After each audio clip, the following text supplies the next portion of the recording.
peux très royalement acclamer pour Dieu. Acclame très très fort, très fort. Merci beaucoup, chorale. On va prendre nos Bibles et on va lire deux textes. Nous allons lire deux textes.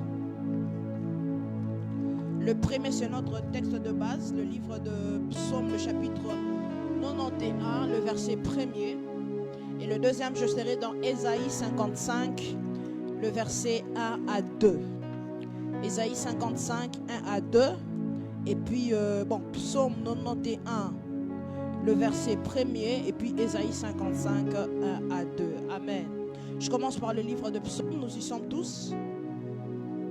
La Bible déclare: celui qui demeure sous l'abri du Très-Haut repose à l'ombre du Tout-Puissant. Je le relis encore: celui qui demeure sous l'abri du Très-Haut repose à l'ombre du Tout-Puissant. Amen. Je vais prendre le deuxième livre et puis on va se rasseoir. Ce sont des petits textes. Ésaïe 55, le verset 1 à 2. Ésaïe 55, 1 à 2. La parole de Dieu déclare: vous tous qui avez soif, venez aux eaux. Même celui qui n'a pas d'argent, si c'est ta Bible, aide-moi à souligner. Même celui qui n'a pas d'argent, venez acheter et manger. Venez acheter du vin et du lait sans argent, sans rien payer. Pourquoi pesez-vous de l'argent pour ceux qui ne nourrissent pas? Pourquoi travaillez-vous pour ceux qui ne rassasient pas? Écoutez-moi donc et vous mangerez ce qui est bon, et votre âme ne se délectera point. Amen. Tu peux regarder ta place. Grande est ma joie de me retrouver ici au devant de vous. Vous êtes tous beaux, tous belles. Aide-moi à dire à ton voisin: tu es beau. Bon, tu l'as dit par l'amour du Seigneur. Tu es belle. Bon, ceux qui ne sont frère Bachi, aide-moi à dire à la sœur Vanessa: tu es belle. Gloire soit rendue à Dieu. Je suis très reconnaissant. J'aimerais ici célébrer Dieu pour la vie de ce merveilleux collège qui est d'autant plus devenu une très grande famille. Grande famille. J'aimerais célébrer Dieu pour la vie de tous nos pasteurs, le pasteur Fiston, le pasteur Dan, le pasteur Victoire, le pasteur Benita, le pasteur Christian. Que la bonne main de Dieu soit sur vous, que la bonne main de Dieu ne cesse d'être sur vous. Amen. Alors aujourd'hui, je vais continuer toujours dans la même lancée, toujours dans le même thème du mois, à l'ombre du Tout-Puissant. Amen. C'est pour ceux qui voudront un sous-thème, un sous-point que le Seigneur a pesé dans mon cœur, je l'ai intitulé ainsi: à l'ombre du Tout-Puissant. 2 points, les prix à payer. Aide-moi à dire à ton voisin: à l'ombre du Tout-Puissant, le prix à payer. Amen. Alors, ça paraît paradoxal ce thème, même pendant que je l'ai eu dans la matinée, j'ai commencé à le préparer. Je suis basé sur une réflexion sur quelque chose de très important qui est dit dans ce même verset pour pouvoir apporter la pensée de Dieu en cette soirée. Amen. Est-ce que, président, je peux vous entendre, s'il vous plaît? Alors, vous allez remarquer que la Bible, dans le verset de Psaume, le chapitre 91 que nous venons de lire, la Bible déclare ceci. La Bible dit: celui qui demeure sous l'abri du Très-Haut repose à l'ombre du Tout-Puissant. Depuis que l'année a commencé, depuis que nous avons commencé avec ces thèmes, depuis que nous avons commencé avec ces versets, nous avons pu expliquer, nous avons pu mettre en évidence quelque chose, nous avons pu mettre en évidence une réalité que tout prédicateur qui est passé ici a affirmé. C'est que la réalité est la suivante: c'est que cette déclaration du livre de Psaume 91, le verset 1, c'est comme quelque chose d'éprouvé, c'est comme quelque chose de testé, approuvé et éprouvant. C'est comme quelque chose qui est testé, éprouvé et approuvé.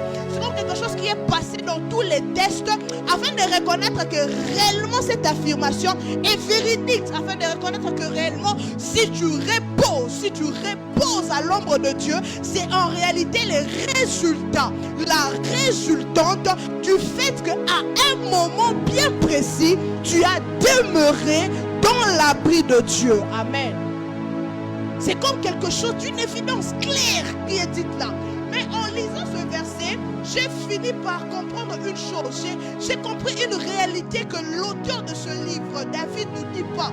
J'ai fini par comprendre une chose que l'auteur de ce livre a voulu nous dire, mais sans pour autant nous dire. J'ai fini par comprendre une chose que l'auteur de ce a voulu comme laisser transparaître, mais sans pour autant réellement laisser transparaître cette réalité. J'ai fini par comprendre une réalité que l'auteur a voulu que nous les comprenions, mais sans pour autant l'écrire en noir sur blanc. L'auteur dit quelque chose dans la partie A de ce verset. L'auteur dit que celui qui demeure. Or, pour parler de demeurer c'est rester, demeurer c'est s'affermir, demeurer c'est rester longtemps. Mais vous comprenez une chose, celui qui veut demeurer, celui qui veut rester, celui qui veut s'affermir est nécessairement subsiste, est nécessairement fera nécessairement face à une leçon, à une notion bien précise comme le prix à payer. Parce que déjà, comment tu peux demeurer longtemps sans pour autant faire face, sans pour autant être buté à la notion du prix à payer? En fait, ce que je veux dire, c'est quoi? C'est que les résultats de l'ombre de Dieu est aussi équivaut au prix que l'on paye en demeurant dans l'abri de Dieu. En fait, ce que je veux dire, c'est quoi? C'est que l'ombre de Dieu, la puissance de Dieu, la main puissante de Dieu, la manifestation de la puissance de Dieu est aussi résultante non seulement du fait de demeurer, mais du prix que l'on paye en demeurant dans son abri. Amen. Et c'est là réellement que je vais parler du prix à payer pour demeurer dans son abri, du prix à payer pour voir la manifestation de la puissance de Dieu. Du prix à payer. Vous savez la notion du prix à payer? Elle est tellement, je pars rapidement. Non, je vais doser.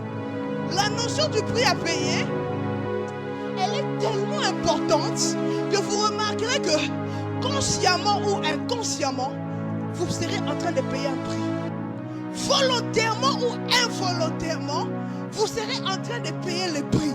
Vous remarquerez que vous le sachiez ou pas, dans tout ce que vous faites, il y a souvent une dose de sacrifice que vous devez faire. Il y a souvent une dose de prix, une dose de quelque chose que vous devez donner afin de pouvoir avoir ce que vous recherchez. La notion du prix à payer est tellement importante que vous allez remarquer que dans toute la Bible, dans tous les hommes de la Bible avec qui Dieu a opéré, dans tous les hommes de la Bible à qui Dieu s'est manifesté, ils sont arrivés à un moment bien précis pour déclencher un shift dans leur ministère. Il leur a fallu qu'ils puissent payer le prix de quelque chose. En fait, ce que je veux dire, c'est quoi? C'est que la notion du prix à payer est tellement important que cela même est venu interférer, que cela est même venu s'inclure dans le processus du rachat, de la salvation. Je vais vous dire quelque chose. La Bible dit, il y a un livre de la Bible, Éphésiens, le chapitre 2, le verset 8. Il n'y a pas la projection. Laissez-moi chercher ça. Éphésiens, le chapitre 2, le verset 8. Éphésiens 2, 8. La Bible déclare ceci, je veux le lire. La Bible dit, car c'est par la grâce, entre parenthèses, ma Bible expliquait, dit c'est par la grâce, la faveur imméritée de Dieu, que vous êtes sauvés, délivrés du jugement et du rendu, par la participation du salut de Christ, par le moyen de la foi. Vous allez comprendre une chose. Le salut est quelque chose qui est venu par la grâce. C'est-à-dire que Dieu, par sa grâce, par son amour, par sa bonté, vous apporte un processus par lequel vous devez échapper au jugement. Vous apporte un processus par lequel vous devez être délivré de vos chaînes. Vous apporte un processus par lequel vous devez être sauvé de l'oppression du monde. Vous apporte un processus par lequel vous devez être racheté pour trouver encore accès devant le trône de Dieu. Mais même ces processus apportés par grâce, effectifs au travers de l'homme qui donne le moyen de sa foi. Vous comprenez que même dans le processus du salut, les prix à payer pour rendre le salut effectif, c'est le moyen de la foi. Les prix à payer pour rendre effectif le salut, c'est au moyen de la foi. Je vais te donner un exemple. La Bible dit car Dieu a tant aimé le monde qu'il a donné son Fils unique, afin que quiconque croit ne périsse point, mais qu'il ait une vie éternelle. En fait, le but de Dieu, c'est que tout homme croit. Le but de Dieu, c'est que nous croyons. Le but de Dieu, c'est que le salut est adressé à quiconque. à tout le monde. Le salut est comme quelque chose qui vient de tous, pour tous. Mais pour maintenant avoir part à ce salut, tu dois payer le prix de croire.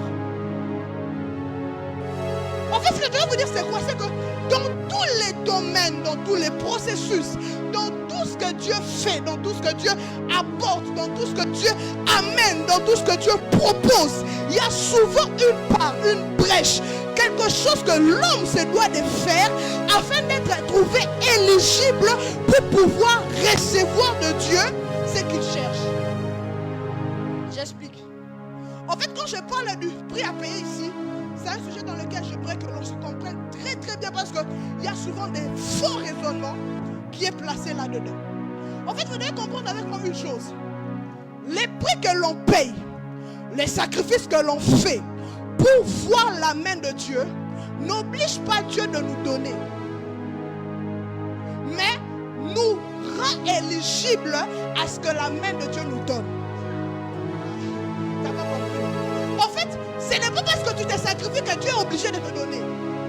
Ce n'est pas parce que tu jeûnes, tu pries, tu vomis du sang que Dieu est obligé de te donner sa puissance. Non. Mais c'est parce que tu te sacrifies que tu entres dans les critères de l'éligibilité de Dieu pour pouvoir te donner ce qu'il t'a promis. En fait, ici, je viens casser un raisonnement qui dit que plus tu pries beaucoup, tu obliges Dieu à te donner. Dieu ne te doit rien. Dieu n'est pas ton grand-père. Dieu n'est pas ton grand-père. Dieu n'est pas ton grand-père. En fait, il n'y a aucun prix que l'on peut payer qui peut être à la hauteur de ce que Dieu nous donne. Les prix que l'on paye, c'est juste pour trouver grâce, pour trouver les critères d'éligibilité à la sélection divine. En fait, dans cette soirée, je viens parler des hommes qui payent des prix, mais tout en sachant que ces prix me fait entrer dans les critères de sélection pour que je devienne porteur ou que je vive la puissance de Dieu. En fait, dans cette soirée, je viens vraiment amener quelqu'un à sortir de ses raisonnements. Je ne dis pas que le prix à payer n'est pas important. Mon discours est clair. Les prix à payer ne forcent pas la main de Dieu, mais rend ta vie éligible aux critères de sélection de Dieu. Ceux qui écrivent. Les prix à payer ne forcent pas la main de Dieu. N'oblige pas Dieu de te donner. N'oblige pas Dieu de te déverser sur lui ton onction. N'oblige pas Dieu de te donner l'argent. Tu peux vous payer des prix. Tu n'as rien à obliger à Dieu. Et d'ailleurs, Dieu ne te doit des termes de... Enfin, il y a souvent, je vais parler de ça prochainement, il y a souvent un raisonnement qui se fait, c'est qu'on pense que, comme je l'ai dit, Dieu est notre grand-père. Dieu est notre papa, il n'est pas ton grand-père. C'est pas ton grand-père, pas ton grand-père. L'amour des grands-pères, grands-paternels, tu peux le dire, tu peux l'obliger, tu peux le forcer à faire quelque chose. Mais si Dieu a ses propres critères, c'est pour que nous les hommes, nous puissions être trouvés. En fait, nous puissions nous modeler à ces critères, afin qu'en nous voyant, qu'il voit que cet homme est éligible à ce que je lui donne cette chose. Amen. Et c'est là que intervient la notion du prix à payer du fait de demeurer. Je l'ai fait déposer mes fondements pour que l'on comprenne. Du prix à payer du fait que l'on demeure. Je vais principalement parler de 3 à 4 choses. Pour ceux qui écrivent. La notion du prix à payer est tellement grand, tellement complexe et tellement important, tellement crucial que vous remarquerez que dans tout ce que l'homme fait, dans tout ce que l'homme veut avoir ou obtenir, il y a souvent une portion du prix qu'il doit payer. Je vais aller lentement. La notion du prix à payer est tellement grand, tellement complexe et tellement important, tellement crucial que vous remarquerez que dans tout ce que l'homme fait ou veut avoir, il y a souvent un prix mis. Dans le verset de Ésaïe 55 que nous venons de lire, vous remarquerez que la Bible déclare « Venez acheter ». La Bible, je vous ai demandé de souligner un mot. Vous qui n'avez pas d'argent, venez acheter. En fait, c'est comme une redondance, c'est comme une opposition, c'est comme un parallélisme qui se fait dans ce verset. Ce même verset reconnaît que vous n'avez pas d'argent. Mais ces mêmes versets vous disent venez acheter. Vous devez comprendre une chose. Quand je parle de la notion du prix à payer ici, la notion du prix à payer de la manière spirituelle ou de la manière christique n'est pas définie à ce que nous les hommes nous connaissons de manière comptante, n'est pas définie à ce que nous les hommes nous appelons comme la grandeur des hommes, n'est pas définie à ce que nous les hommes nous pouvons considérer comme les grands sacrifices des hommes, mais c'est défini de la manière dont Dieu a fixé lui-même le caractéristique du prix à payer. En fait, il dit que je sais que tu n'as pas d'argent, je sais que tu n'es pas grand, je sais que tu n'as pas une grande renommée, je sais que tu n'as pas des gens pour te soutenir, je sais que tu n'as pas, mais je t'ouvre une brèche. Viens, achète. Mais la Bible dit, continue à dire, vous mangerez même ce que vous n'avez pas acheté. En fait, en réalité, Dieu te dit une chose, il y a une notion de prix à payer que je dois te faire entrer. La notion du prix à payer, c'est que je suis capable de nourrir des choses qui ne correspondent même pas du sacrifice que tu vas faire. T'as pas compris. En fait, Dieu te dit ceci. Je sais que tu te sacrifies. Je sais que tu n'as pas d'argent. Mais ce que je veux que tu comprennes, qu'aucun sacrifice que tu feras ne sera à la hauteur de ce que je suis capable de te donner. Je dis à une personne ceci. En cette année, Dieu sera tellement en train de nous nourrir au-delà de ce que nous avons. Je prophétise et déclare sur la vie de quelqu'un. En cette année, Dieu sait que tu n'as pas d'argent. Dieu sait que tu n'as pas de connexion. Dieu sait que tu n'as pas parents, amis pour t'aider. Mais Dieu te dit, dans ma présence, dans mon abri, sous mon ombre, je peux te nourrir. Je peux te nourrir. Sans pour autant que tu n'aies acheté avec l'argent. Sans pour autant que tu n'aies acheté avec la connexion. Mais ce que je veux, c'est que tu payes les premiers prix, les prix de la foi. Déjà, les premiers prix qu'il faudrait comprendre, c'est que les premiers prix que l'homme, une personne, c'est lui qui décide de demeurer, doit payer, c'est les prix de la foi. Dis à ton voisin les prix de la foi. Les prix de la foi. En fait, les prix de la foi que Dieu te demande de payer, c'est cette foi capable de croire que puisque tu demeures, puisque tu es là, Dieu t'a fait une promesse. Dieu t'a dit, je te mettrai à mon ombre. Même si les présents dans lesquels tu demeures ne ressemblent pas au futur que Dieu t'annonce, mais sache juste qu'il est celui qui peut qui peut faire en sorte que ton futur n'ait rien à voir avec ton présent. À l'ombre de Dieu, les prix de la foi que nous payerons cette année feront en sorte que ce que nous vivons avec Dieu n'aura pas match. Il n'y a pas match avec ce que nous sommes maintenant. Je dis à une personne ceci, en cette année, tu finiras l'année tellement dans la gloire. On demandera, est-ce que c'est la même personne qui a commencé l'année dans le manque? Tu diras, oui, je suis la même personne. Mais je paye le prix de la foi. Pourquoi que j'étais capable de finir l'année glorieuse que j'ai commencé?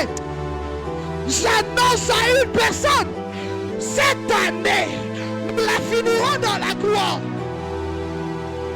Je parle comme prophète de Dieu. Je dis cette année, nous la finirons dans la gloire. C'est vrai qu'aujourd'hui c'est compliqué. C'est vrai qu'aujourd'hui je ne vois pas mon chemin. C'est vrai que Dieu m'a promis, je serai à son ombre. Mais je vis des situations qui ne me montrent pas mon chemin. Je dis, nous payons les prix de la foi. Je dis, nous sommes en train de payer le prix de la foi. Nous sommes en train de payer le prix de la foi. Nous sommes en train de payer le prix de la foi. Il y a un verset de la Bible que j'aime beaucoup. La Bible dit, réjouis-nous autant d'années que tu nous as mis dans les pleurs. Je crois fermement que lorsque Dieu nous atteindra le point culminant du déclenchement de la puissance de Dieu, nous serons réjouis à la même hauteur plus que même l'odeur de l'humiliation subie. Nous serons réjouis à la même hauteur, plus la hauteur de la souffrance vécue. Pourquoi? Parce que nous avons accepté de demeurer, de payer le prix de la foi. Je parle à des hommes et des femmes qui peuvent croire à une parole de Dieu, même si cela semble être une folie. Je parle à des hommes et des femmes qui peuvent croire à la pensée de Dieu, même si le présent c'est comme si tout est fermé. Je parle à des hommes et des femmes qui savent que Dieu peut les étendre de tous les horizons possibles. La Bible déclare dans le livre des Proverbes, notre Dieu nous a bénis de tous les côtés. J'aime ces versets. La Bible dit, tellement que l'auteur de ces versets passait par des temps difficiles, il arrive quelque part, il remarque que la promesse de Dieu commence à s'accomplir. Il dit, notre Dieu nous a bénis de tous les côtés. Je dis à une personne ceci, en cette année, l'ombre de Dieu te couvrira de tous les côtés. Il y a une chanson que j'écoute très souvent, que je commence à beaucoup écouter. C'est celui de Harrison qui dit, before me, beside me, inside me, inside me, devant, derrière, à côté, même au-dedans, ton Dieu te couvrira. Son ombre te couvrira. Je parle à des hommes qui avaient déjà perdu la foi. Je parle à des hommes qui définissaient leur futur en fonction de leur présent. Je dis, plus tu es en train de demeurer. En ce début d'année, Dieu nous amène d'abord dans un mouvement de demeurer. Et là, dans la demeure, là, dans les faits, j'ai même envie de créer un nouveau français. Là, dans la demeuration, comprenez? Là, dans la demeuration, elle nous apprend à payer le prix de la foi. La deuxième des choses que Dieu t'apprend à payer le prix.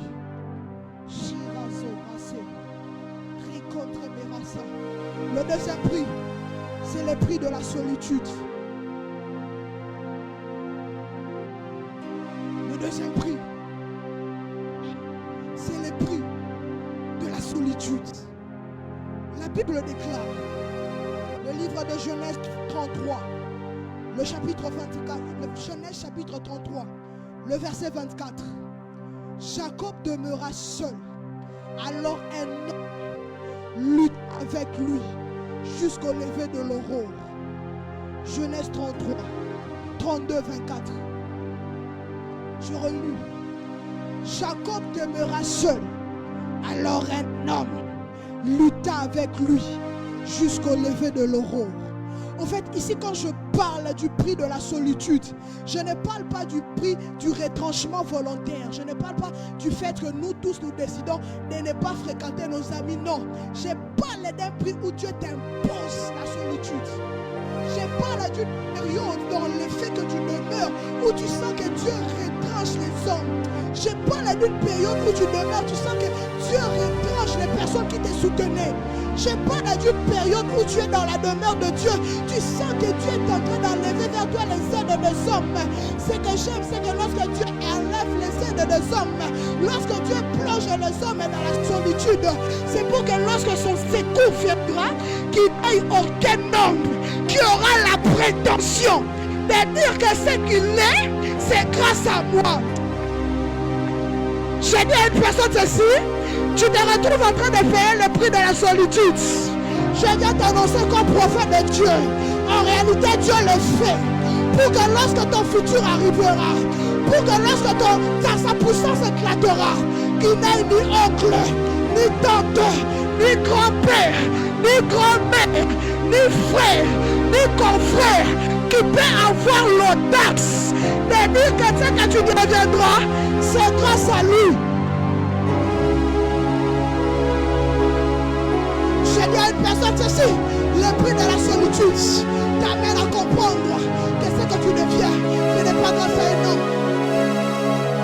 Le prix de la solitude t'amène à comprendre que la manifestation de la puissance de Dieu que tu libères, ce n'est pas par implantation d'un homme, c'est parce que tu as rencontré Dieu, tu as lutté avec Dieu. J'ai dit à une personne ceci, à toi qui es appelé dans les affaires iront loin parce que tu as accepté de payer les prix de la solitude. L'une des choses que j'aime, c'est que lorsque Dieu nous met dans les prix de la solitude, nous met dans les terrains de la solitude, c'est parce que lui-même, il a envie maintenant de lutter avec nous, afin de briser en nous ce qui peut être un frein. Les versets de Genèse que nous avons lus, la Bible déclare, Jacob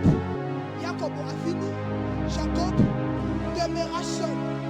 Et pendant qu'il était seul, au milieu de la nuit, un homme apparaît. Un homme commence à lutter avec lui. Il pouvait peut-être vouloir humainement, il pouvait dire, si j'avais ma femme à mes côtés, elle allait se lier à ma bataille. Nous allons lutter ensemble. Si j'avais mes enfants à côté, on allait se lier ensemble. Nous allons lutter ensemble. Si j'avais mon ami, nous allons nous lier, nous allons lutter. Mais Dieu l'a mis dans la solitude pour que quand il vienne commencer à lutter, la Bible dit, après avoir lutté, l'ange, il dit à l'ange, je ne te laisserai pas partir si tu m'as béni. Mais ce qui se passe, c'est que l'ange nous dit, on ne t'appellera plus Jacob. En réalité, en hébreu, on dit Jacob Avinu. On ne t'appellera plus Jacob, l'usurpateur, mais on t'appellera désormais Israël. Mais je ne m'arrête pas là. La Bible dit, il lui brisa l'emboîture de la hanche. Or, lorsque l'on parle des âmes et de l'esprit, la Bible dit une chose, la hanche était utilisée pour porter les ceintures. Or, la ceinture était une ceinture de vérité. En fait, en réalité, cette rencontre dans la solitude avec Dieu était principalement une chose, briser la hanche de Jacob afin de mettre en lui un esprit de vérité.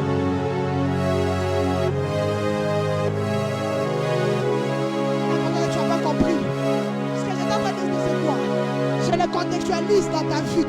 C'est que je disais, c'est quoi? Dans cette situation de solitude, Dieu viendra traiter avec toi afin de détailler, de couper, de briser tout ce que lui-même n'a pas semé dans ta vie.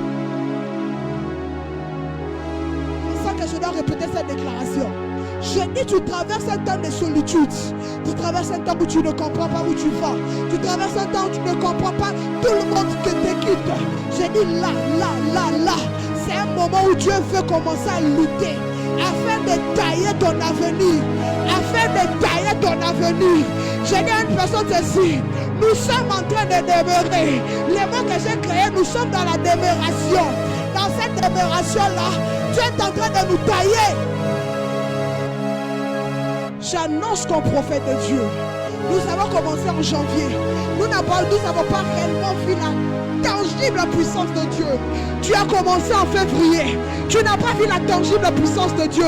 J'ai dit, tu es dans la demeuration. Dieu est en train de détailler. Dieu est en train de détailler. Le troisième prix à payer.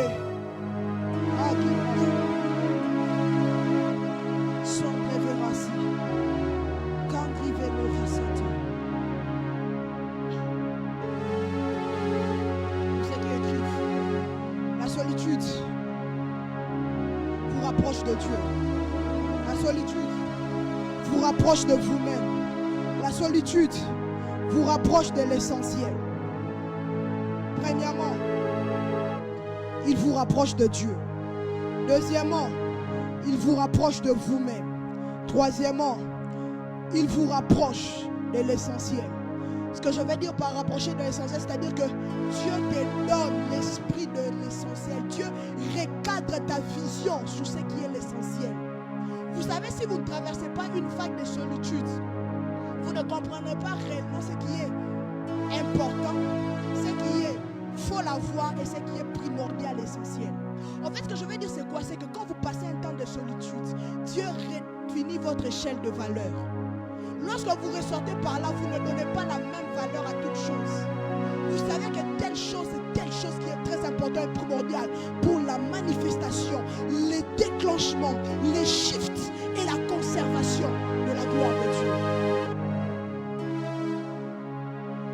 La troisième des choses,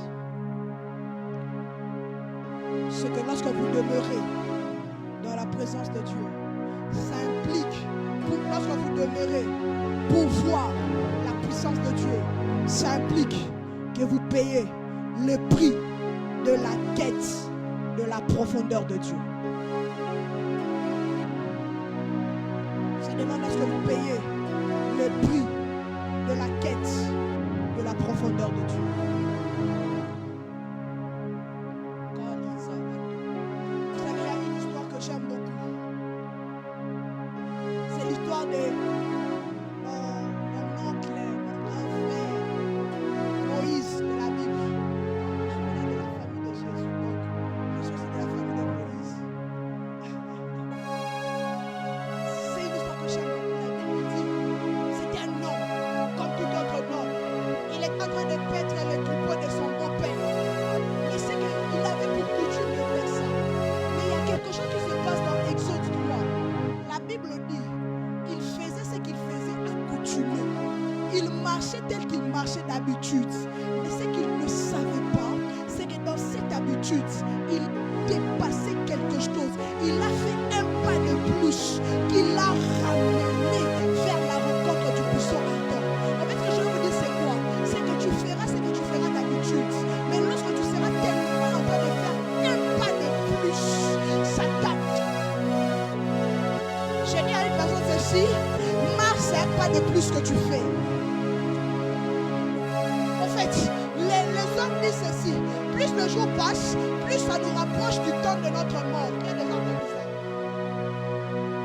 C'est-à-dire que chaque jour que nous partons, nous mettons moins 5 à la durée de notre vie. Si Dieu avait destiné que tu vives 105 ans comme moi, il t'amène. Vous ne voulez pas rester durant 105 ans. Si Dieu avait prévu que tu vives 105 ans, si comme la journée d'aujourd'hui passe, dans les 105 ans, on fait moins 1. Vous comprenez? Si les hommes disent que plus nous passons de jours, plus nous nous rapprochons de notre mort, moi je vais te dire ceci, plus tu passes le jour à demeurer, plus tu passes du temps à demeurer, tu attires vers toi la partie B de ce verset qui dit que tu reposes à l'ombre de Dieu. Plus tu passes du temps à la quête de la profondeur de Dieu, plus tu passes du temps à la quête de la recherche de Dieu, plus tu passes du temps à la quête de la connaissance profonde de Dieu, à l'élévation supérieure, à la connaissance supérieure, plus tu rapproches le Dieu tout-puissant. Je dis plus tu rapproches le Dieu tout-puissant. Quel jour nous sommes aujourd'hui? Nous sommes le 16 ans. Nous sommes le 16. En réalité, aujourd'hui, le dimanche le 16, dans ton quota de la rencontre avec la puissance de Dieu, dans le monde spirituel, on ajoute plus 1. Pourquoi? Parce que tu rapproches. Dieu est en train de dire encore un jour de plus. C'est en train de venir. Encore un jour de plus. C'est en train de venir. Encore un jour de plus. C'est en train de venir. Il y a comme une phrase qui me revient. Comme un exemple qui me revient. C'est comme une femme qui vient accoucher. Il y a souvent une phrase que les sages-femmes disent. C'est en train de venir. C'est en train de venir. C'est là que je dis à une personne ceci. Nous sommes comme dans une salle d'accouchement. Dieu te dit c'est en train de venir. J'ai dit dans ta vie, Dieu m'envoie comme prophète dans cette soirée, te dire, c'est en train de venir. Je ne sais pas ce que tu as besoin de vivre en cette année. Je ne sais pas pour toi, quel est le domaine que tu as besoin que la puissance de Dieu éclate. Mais je dis, tu es dans le processus de demeuration. Là, c'est en train de venir. Tu es dans le processus de la recherche. Tu es dans le processus de demeurer. Tu es dans le processus d'attendre l'ombre de Dieu. Tu es dans le processus de payer le prix. Là. Tu es en train de remplir un critère. Tu es en train de remplir un critère pour que la main de Dieu soit tangible. J'aimerais que tu te dises dans ta vie qu'aujourd'hui, tu rapproches un peu plus les promesses de Dieu dans ta vie. J'annonce cela à tous ceux qui sont ici. Aujourd'hui, nous rapproche un peu plus de l'accomplissement de la promesse de Dieu. J'aimerais l'annoncer dans ta vie. Aujourd'hui, s'approche un peu plus dans l'accomplissement de tes projets que tu as. Pourquoi? Parce que tu payes le prix de la profondeur. La troisième et la dernière chose avant que l'on prie. Si et fort. Ragi non prévéras. Ri non prévéras le quatrième prix que nous payons afin de vivre, que nous avons à payer afin d'être à l'ombre de Dieu, c'est le prix de la patience. C'est le prix de la patience. Je suis un peu grippé, supportez ma voix. C'est le prix de la patience. J'ai écrit ici avant que je n'explique pour ceux qui vont écrire. Dans la marche avec Dieu, les prix les plus difficiles à payer, ce n'est pas la prière, ce n'est pas le jeûne, ce n'est pas le montagne, ce n'est pas le retraite. Les prix les plus difficiles à payer, c'est la patience. Je répète, dans la marche avec Dieu, dans les processus de la demeuration, bon, on fait descendre notre mot. On va se battre pour ajouter ça dans le dictionnaire. Demeuration, le fait de demeurer longtemps. Vous refusez. Si vous voulez, on fait entrer la procédure, on ajoute ça dans le dictionnaire. Ministre Life Church a sorti un mot. Demeuration. Le prix le plus difficile à payer, ce n'est pas la prière, ce n'est pas le jeûne, ce n'est pas le montagne, ce n'est pas le retraite. Les prix les plus difficiles à payer, c'est les prix de la patience. Vous savez, plusieurs, par manque de patience, plusieurs, par manque de l'esprit de payer le prix de la patience, ont touché au feu étranger. Plusieurs, par manque de l'esprit d'attente, par manque de l'esprit de patience, ont touché à l'interdit. Plusieurs, par manque de l'esprit de patience, ont touché au fétiche. Plusieurs, par manque de l'esprit de patience, ont touché à l'escroquerie. Pourquoi je dis que le prix le plus difficile à payer, c'est la patience? Parce que quand tu payes le prix, c'est-à-dire que tu sais ce que Dieu t'a promis. Tu sais ce que Dieu te réserve. Mais tellement que tu vis des situations, ça ne ressemble pas à ce que Dieu te promet. Tu te retrouves face à une situation où les autres te disent, je peux te donner ça, mais tu dis, j'ai patience. En fait, c'est tellement important, c'est tellement coûteux et c'est tellement essentiel que nous payons le prix de la patience. Pourquoi? Parce que le prix de la patience fait en sorte que lorsque nous savons ce que Dieu nous a donné, cela vient avec nous, avec une paix du cœur. Vous savez, il y a quelque chose que j'aime beaucoup dans la Bible. Vous allez le lire à la maison, mais j'essaie de reformuler le verset. La Bible déclare une chose. Lorsque Dieu crée Adam et Ève, la Bible dit, Dieu vit que cela était quoi? Bon à voir, agréable à manger. Amen. Je vais aller lentement pour comprendre ce que je veux dire par là. Dieu vit que cela était bon à voir, agréable à manger. Mais remarquez quelque chose qui se passe. C'est qu'après que le diable ait tenté, ait ouvert le jeu de la femme, la Bible reprend cette même phrase. Mais la Bible dit, la femme, après avoir ouvert les yeux par le diable, la Bible dit que la femme vit que cela était agréable à manger et bon. Ce que je veux dire, c'est quoi? C'est qu'en réalité, les propositions du diable n'apportent rien de nouveau. Ça change l'ordre des choses. Si le diable te propose sacrifice pour avoir de l'argent, en fait, en réalité, en toi, il y a la sémence de la fortune. C'est que le diable fait, il te vole les années que tu devais passer dans la fortune. Il rapproche vers toi cela pour une courte durée. Le diable n'apporte rien de nouveau. Je dis, le feu étranger n'apporte rien de nouveau. La corruption n'apporte rien de nouveau. La corruption n'apporte rien de nouveau. C'est pour ça qu'il est très important train de payer le prix de la patience. Parce que plus tu patientes, tu sais qu'en toi il y a la sémence de la richesse. Mais c'est juste une question de temps. Tu sais qu'en toi, il y a la sémence de la puissance de Dieu. C'est juste question de temps. Vous savez, pour nos frères et sœurs, enfin nos frères particulièrement qui sont ici, aucun frère n'a prié pour avoir de la barbe. Qui a prié? Bon, peut-être on va pas prier.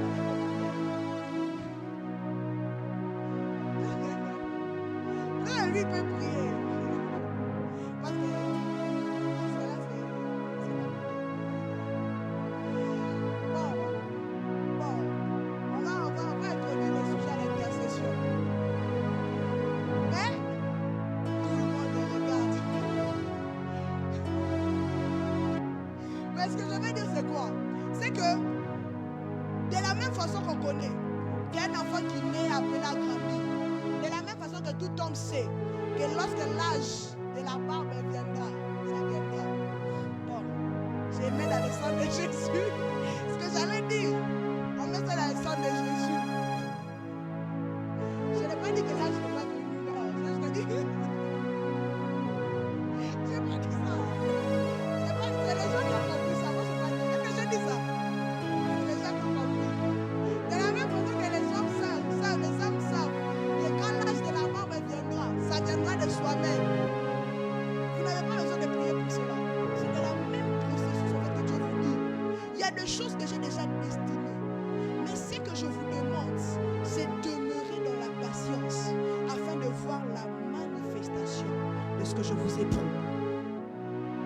En fait, en réalité, en cette soirée, Dieu te dit, je vous ai tous fait la promesse de vivre ma puissance.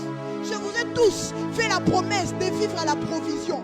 Je vous ai tous fait la promesse de vous abriter, de vous sécuriser, de vous mettre, de vous rafraîchir, de vous renouveler, de vous restaurer. Mais ce que je vous demande, c'est demeurer, mais en gardant la posture de la patience.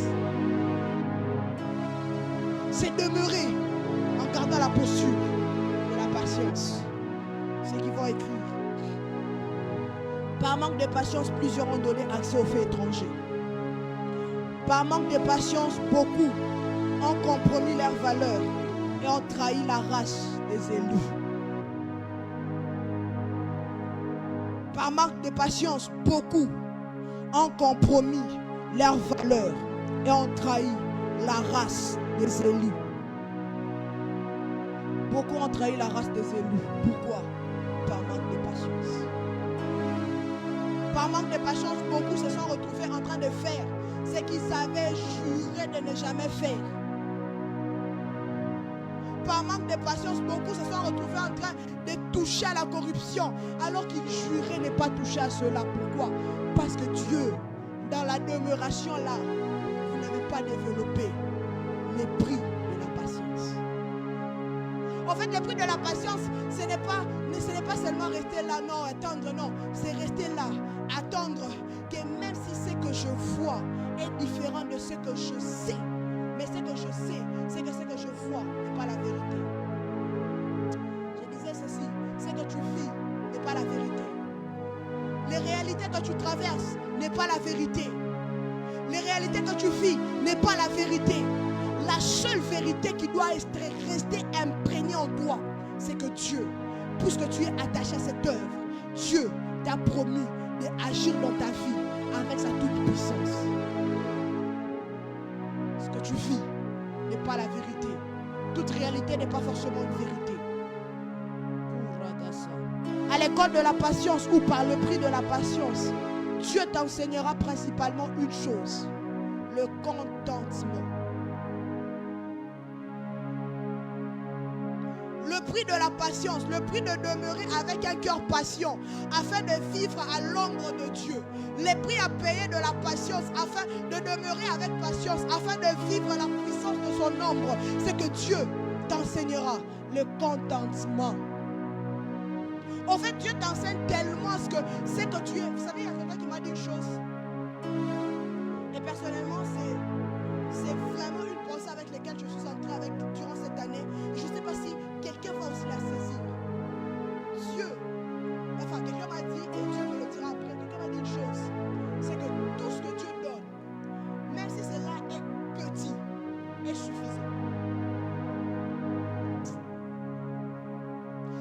que Dieu donne, même si cela semble être petit à voir, est suffisant. En fait, c'est là même que je rattache le livre de Jacques qui dit que Dieu donne, Dieu bénit selon sa richesse. En fait, en réalité, ce n'est pas ce que tu vois qui détermine ce qui suffit, mais c'est ta foi que tu donnes, le contentement, la foi avec laquelle tu exerces le contentement, qui fera en sorte que même le peu là suffise. Qui fera en sorte que même le peu là déclenche la dimension de la provision divine. Déclenche la dimension de la provision divine. Et lorsque la personne m'a dit ça, j'ai saisi cette parole. Je me dis, cette année ici, je ne sais pas comment, mais je sais que même les peu que Dieu me donnera sera suffisant. Je pense que tu sais cette réalité. Même les peu que Dieu te donnera sera suffisant.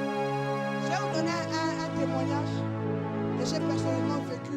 Ma petite sœur était là. Ces semestres-ci, les cours ont commencé. Les cours ont commencé le 3 ou le 2 février. Le cours a commencé. Je ne savais pas. On ne savait pas comment même payer pour pouvoir s'enregistrer. On a fait en sorte qu'on a pu trouver ce qu'on a trouvé. On a payé, on s'est enregistré. Mais on est arrivé à un problème où on a payé tout ce qu'on avait. Elle s'est enregistrée. Moi, on me demande de rajouter encore 300 euros. Je ne savais pas où je devais avoir ça. Je ne savais pas. Je ne savais pas. Le dernier jour de l'enregistrement, elle m'a dit que non, mais tu ne t'es pas encore enregistré. L'enregistrement finit aujourd'hui et tout. C'était le 28 ans. Le dernier jour. Moi, j'ai dit, je ne sais pas comment, mais aujourd'hui, je vais finir avec cette affaire. J'ai vu ensuite à ton fils, on me dit, oh non, vous devez payer 300 euros pour pouvoir vous enregistrer et tout. J'ai dit, je n'ai pas 300 euros. C'est que j'ai, c'est 50 euros. Je n'ai pas 300 euros. Je suis allée à la banque, j'ai payé 50 euros. Je crois à la puissance de Dieu et je crois que je vais m'enregistrer. Aujourd'hui, j'étudie.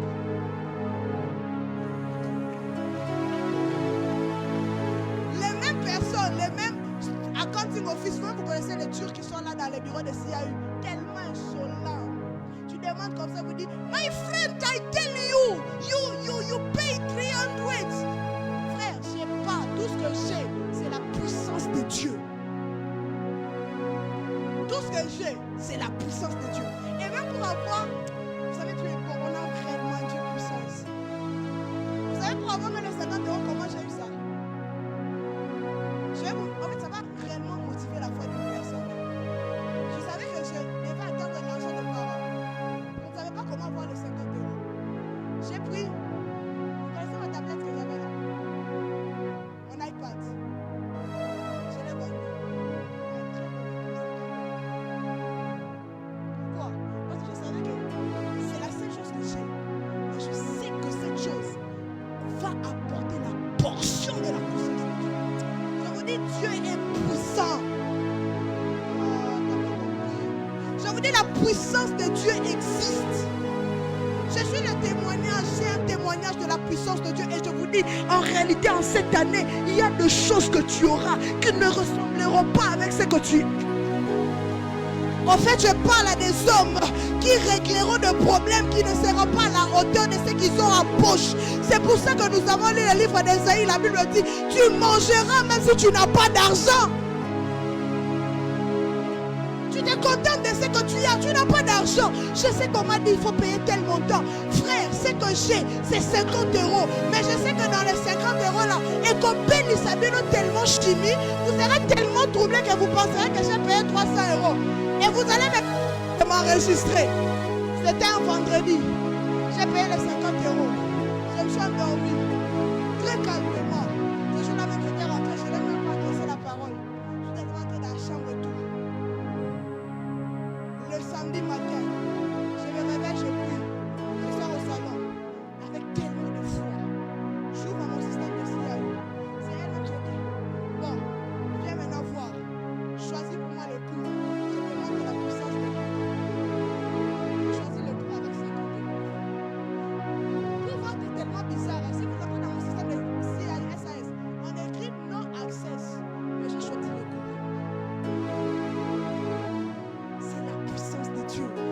Je dis à une personne ceci, les peu que Dieu te donnera en ces mois, avec foi, je prophétise, sera suffisant. Je dis cette semaine, nous aurons des témoignages. Les peu que Dieu déposera entre nos mains t'aidera à résoudre des problèmes. Il te faut $1000 pour ces problèmes. Tu n'auras que 10 pounds, mais tu vas résoudre. Il te faut $200 pour résoudre ces problèmes. Tu n'auras que 20 pounds, mais tu vas résoudre ces problèmes. Je parle comme sacrificateur de Dieu. Je parle comme sacrificateur de Dieu. Tu mangeras, tu achèteras avec le prix, mais pas avec l'argent, mais avec le prix de la puissance de Dieu. Est-ce que quelqu'un peut réaliser ça? Je dis, tu achèteras avec le prix de la puissance de Dieu. Tu achèteras avec le prix de la puissance de Dieu. Tu achèteras avec le prix de la puissance de Dieu. En fait, je l'ai dit pour que ça crée la foi en toi. Est-ce qu'il y a des hommes ici qui ont des problèmes qui nécessitent réellement un montant précis? Je dis, avec ce que tu as là, tu vas résoudre ces problèmes. Je t'annonce, prophète de Dieu, avant que le mercredi n'arrive, avec ce que tu as, tu résoudras ces problèmes. Quand nous entrons dans la dimension de l'expérience de la toute-puissance de Dieu, avec les peu que nous avons. J'ai fini ici. J'ai dit une chose, on va continuer, je ne sais pas encore. J'ai dit une chose. Dieu est capable d'accomplir des grands résultats avec des petites données. Dieu est capable d'accomplir des grandes délivrances avec des petites choses. Je parle à une personne qui pensait que pour résoudre ces problèmes, il fallait réellement avoir des grandes choses. Avec le peu que tu as, cela résoudra. Pourquoi? Parce que le peu que tu as sera accompagné de la puissance de Dieu. J'ai dit, ça sera accompagné de la puissance de Dieu. Tu as un problème pour payer la maison. J'ai dit qu'en ces mois, tu seras en train de le faire avec la puissance de Dieu. Tu ne comprendras pas comment. Les hommes t'appelleront pour avoir de l'argent. Tu les payeras de manière surnaturelle. Mais tu le feras avec la puissance de Dieu. Est-ce qu'il y a un homme en ce lieu qui peut élever sa voix et dire à Dieu, Seigneur, que les paix que je me suffisent?